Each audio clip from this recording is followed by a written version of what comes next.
A circus came to Milang by train. They wanted somewhere to tie up the elephants so that they didn't wander off. The surrounding trees were too fragile, so they tied the elephants to the track. Unfortunately, overnight, the elephants pulled off the track, which they had to recover with the elephants and relay. They actually dragged the track somewhere. Yeah, apparently. That was about 1905. Right. Long time ago. There are only 5 trains a week here. That's the kind of train that came here. Brill. It's a Brill Railcar. Yeah. The nickname was Barwell Bulls. Barwell was the premier when introduced and bull because the horn sounds like a bullhorn. Okay. And that used to come down here 5 times a week. Right. Driven by a guy named Arthur Creeper. Okay. We'd have his dog with him on the dashboard. We can see it in photos. You come here, you go fishing for 2 hours, you come back and you take the railcar down onto the turntable down there, turn it and go back to Strathalbyn. And halfway back you stop in the middle of the bush for no apparent reason. The reason was he kept rabbit traps. So the passengers had to wait while he checked his rabbit traps for his evening meal. It was that kind of service. So the service was from where to here? From Strathalbyn to here. Yeah, I'll just show on the map. You see the railway goes from Mount Barker down to Victor Harbour, and below Strathalbyn there was a branch off down here to Milang. Okay. And the reason for the railway being here was because boats were coming down the Murray, bringing wool and cotton and everything else. They'd arrive on the jetty here, they'd offload their goods onto a wagon, a horse pulled it up to the station, and then they loaded them onto the train to go to Adelaide. So the Brill just did a shuttle service here, and that was where passengers connected with the main line. Correct, right? yeah. Okay. Yeah, they changed their... So that was the reason for the railway being here. It was the flow of goods from the Murray to Adelaide. And that wharf still works? There, the jetty's still there. Okay. But there's still a crane on it. Oh, okay. Yeah, the original crane is still there. Right. All right, if you want to come... Oh, this thing here is quite interesting. This sign used to be down the track as you come into Milang. Yes. Sometimes steam trains came, and they might be short of coal. And there was no coal here. So they see that sign that said, if we want coal, sound the whistle, long, short. The local coal merchant hears that, recognises it, puts some bags of coal onto his cart, hooks up the horse, brings it around here and loads up the train. In time for the... Oh yeah, it was plenty of time. Time was no problem. Okay. Yeah, in those days. And that's the horse tramway that came up from the jetty. Oh, okay. It's now a walking trail down to the jetty. So is this scale? Yeah, it's HO scale. Yeah, but this is an accurate representation of what... Okay. Yeah. And so that's down there is a goods yard where we've got wagons down there today. Who built this? A guy named Alan Beaumont who lives in Milang. Still alive? Oh yeah, yeah. Okay. Yeah, very much so. He's one of our members. Okay. Station bicycle was used to deliver parcels and things. And it had a kerosene headlight. You fill that with oil and then set fire to it and actually light at night. Now, if you're a railway enthusiast, we've got a very rare booklet here. South Australian Railways booklet on air raid procedures. It's published during the Second World War, and it tells you what to do if there's an air raid. Yeah. They're neat and bothered. I mean, the nearest air raid was Toowoomba in Queensland. Yeah. It's got a lovely chapter in there on what to do if you catch an enemy spy. Oh, okay. No torture involved in that, was it? No, basically find the policeman. Now this is where they sold the tickets. See, they lift that up. Oh, right, yeah. The passengers are the other side. Yes. These are the tickets they sold. Yeah. You've got the prices on here, £1.15. Oh, I see. £1, 10 shillings and tuppence, so it's all the old money. Yeah. And then they put the money in here. This is an 1890 security cash drawer. So it's locked. Right. Now there's 5 levers under there. Yes. You have to pull levers 1, 3 and 5 together. Yeah. And it Then it opens.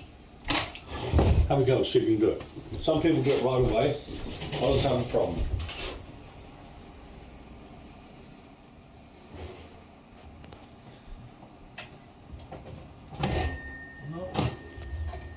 I lost my middle finger. Where is it? So it's the left hand one, the middle one, and the right hand one together. That's it. I love this.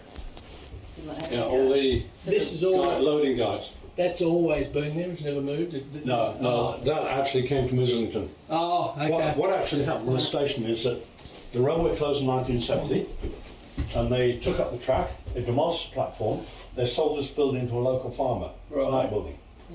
So in around about 1970 to 1990, there was nothing here, just bush.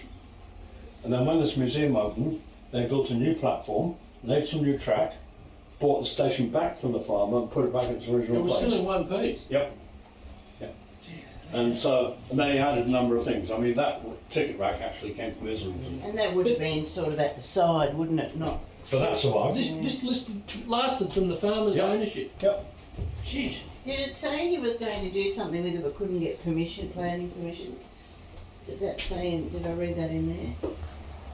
No, that's something Oh else. yeah. Sorry, with this building. Oh, it's something Yeah. here they couldn't get planning Yeah, permission. he wanted to use it as an outbuilding, but the So- council wouldn't let him. Yeah, so This is the it was- old ticket date stamp thing, isn't it? Yep, Is that's it. And that's from. That didn't last. Yeah, I think that's That lasted. bolted. I think That lasted the journey out to the. Oh, okay. Yeah, I think so. Yeah.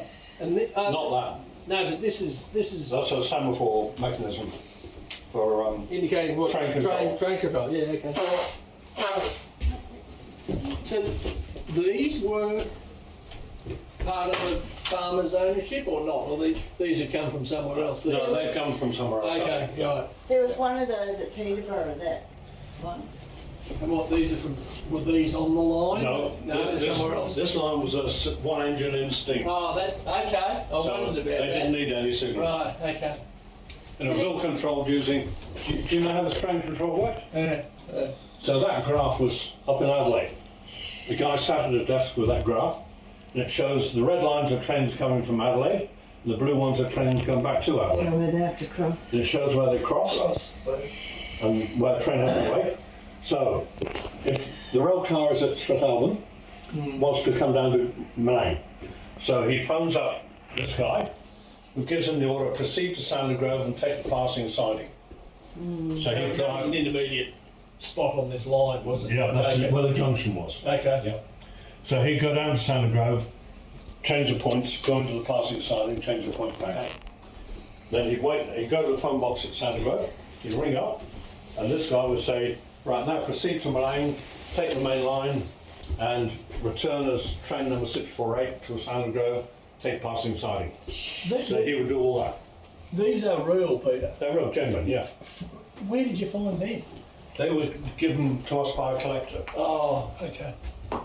There's a guy who's got hundreds of these things, Is Well, there? he Yeah. must have went. and 3 of them were originals from Milang, so he gave them to us. And this is the carbon copy we're looking at. No, that's the original. That's the original, isn't it? Yep. Jeez. These are copies, all of those, Oh, okay. but these are 3 originals. They're through. Okay. Right. It's so different seeing these up close. Yeah. You just always They were see big, them over aren't they? there, yeah. Yeah. That's fascinating. It is, isn't Thank you. it?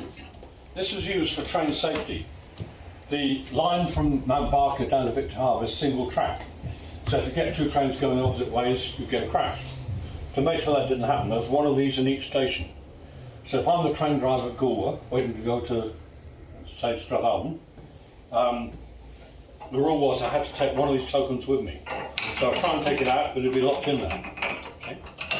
Because there's a train coming the other way. That train comes in, that driver puts his token in, that will then release my token so I can take it out and go. Where'd you get that from, Peter? This was actually used for training. It was presented by the.